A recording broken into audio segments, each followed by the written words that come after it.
தாய் உருவாகு முன்னே என் கருவை கண்டீரையா, என் பெயர் உருவாகு முன்னே பெயர் சொல்லி அழைத்தீரையா.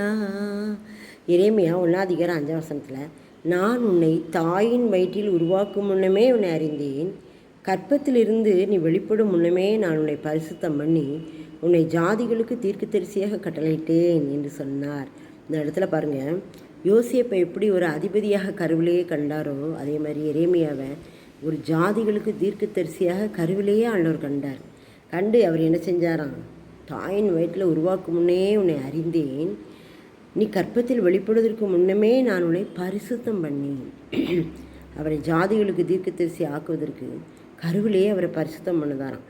பரிசுத்தம் பண்ணி உன்னை ஜாதிகளுக்கு தீர்க்கதரிசியாக கட்டளையிட்டேன் என்று சொன்னார். பார்த்திங்களா, எரேமியா தீர்க்கதரிசியை கருவிலேயே தெரிந்து கொண்டு ஜாதிகளுக்கு தீர்க்கதரிசியாக என்ன செய்தார், அவரை உயர்த்தினார் என்று சொன்ன பார்க்குறோம். அவரும் கூட தன்னுடைய வாழ்க்கையில் கர்த்தருக்காகவே என்ன ஜீவித்தார். கர்த்தர் சொன்ன வார்த்தையவே சொல்லுவார். அவரை ஒரு அழுகையின் தீர்க்கதரிசின்னு கூட சொல்லுவாங்க. ஏன்னா நிறைய காரியங்கள் அழுகையின் காரியங்கள் தான் சொல்லுவார். மக்கள் மனம் திருந்தணும் அப்படிங்கிறதுக்கு அவருடைய வாழ்க்கை பூரா கஷ்டங்கள் நிறைய பட்டிருக்காரு. ஆனாலும் கூட அவர் தீர்க்கதரிசியாக கர்த்தரால் அபிஷேகம் பண்ணப்பட்டார். இப்போது கருவிலேயே, தாயின் கருவிலேயே உன்னை நான் பரிசுத்தம் பண்ணி ஜாதிகளுக்கு தீர்க்கதரிசியாக கட்டளையிட்டேன் என்று சொன்னார். நம்மையும் அப்படியே செய்ய வல்லவராக இருக்கிறார். ஆமென்.